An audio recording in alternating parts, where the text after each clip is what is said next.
रात्रीचे 11 वाजले होते. गावाच्या टोकावरचा तो जुना वाडा पुन्हा एकदा काळोखात हरवला होता. वाऱ्याच्या झुळुकीनं दरवाजे आपटत होते आणि कुत्र्यांचं लांबून येणारं भुंकण त्या शांततेला अधिक भेसूर बनवत होतं. इतिहास संशोधक रुद्रराज हातात टॉर्च घेऊन त्या भग्न वाड्याकडे चालला होता. लोक म्हणायचे, या वाड्यात रात्री विचित्र आवाज येतात, काही सावल्या दिसतात, पण कोणीही आत जाण्याची हिंमत करत नसे. रुद्रराज मात्र कुतूहलाने तिथे आला होता. खरंच भूतं असतात का? हा प्रश्न त्याला खूप दिवस त्रास देत होता. वाड्याच्या मुख्य दरवाजावरचं गंजलेलं कुलूप उघडताच थंड हवा अंगावर आली. आत अंधार दाटलेला. भिंतींवर फाटलेली चित्र, कोपऱ्यात कोळीचं जाळं आणि वातावरणात एक जड शांतता. अचानक छतावरून धूळ पडली. जणू कोणी वर चाललंय. रुद्रराज थरथरला. कोण आहे तिकडे? तो ओरडला. उत्तर काही आलं नाही, पण एक मंद कुजबूज कानावर आली. तू आलास. अखेर. त्याच्या हातातलं टॉर्च थरथरू लागलं. भिंतीवरच्या प्रकाशात त्याला एक फिकट सावली हलताना दिसली, पण आजूबाजूला कोणीच नव्हतं. तो पुढे सरकला. एका खोलीत त्याला एक फाटलेली दिनदर्शिका सापडली. शेवटची तारीख 26 ऑक्टोबर 1985. तो चकित झाला. आजही 26 ऑक्टोबरच.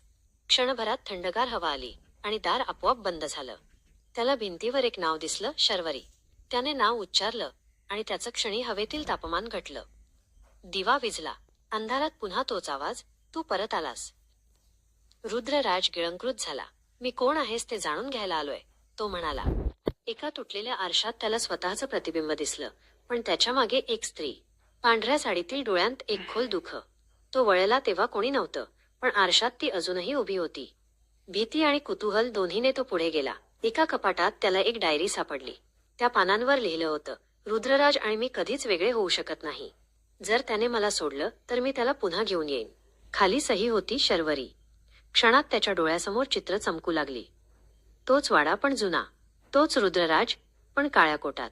त्याच्या बाजूला शर्वरी, हसतमुख, सुंदर. दोघे वाड्यातील बागेत फिरत होते. आणि मग आग. भयंकर आग. शर्वरी आगीत अडकलेली. रुद्रराज तिच्यापर्यंत पोचू शकत नाही. तिचा किंकाळीचा आवाज ऐकू येतो. तू मला सोडू शकत नाहीस. क्षणात दृश्य नाहीसं झालं. त्याच्यासमोर शर्वरीचा आत्मा उभा होता. डोळ्यांत वेदना, पण प्रेमही. ती म्हणाली, तू वचन दिलंस. माझं प्रेम कधीच सोडणार नाहीस. रुद्रराज शांतपणे म्हणाला, मी आलोय ते वचन पूर्ण करायला. त्याने हात पुढे केला. शर्वरीचा आत्मा त्याचा हात धरतो आणि हळूहळू प्रकाशात विलीन होतो. वाड्यातील सर्व दिवे उजळतात. हवा स्वच्छ होते, जणू आत्मा मुक्त झाला. सकाळ झाली. सूर्यकिरण त्या भग्न वाड्याच्या भिंतींवर झळकत होते. रुद्रराज शांतपणे बाहेर पडला. त्याच्या मागे हलकं हसण्याचं प्रतिध्वनी, जणू शर्वरीचा निरोप. तो गावाच्या वाटेवर चालत असताना त्याच्या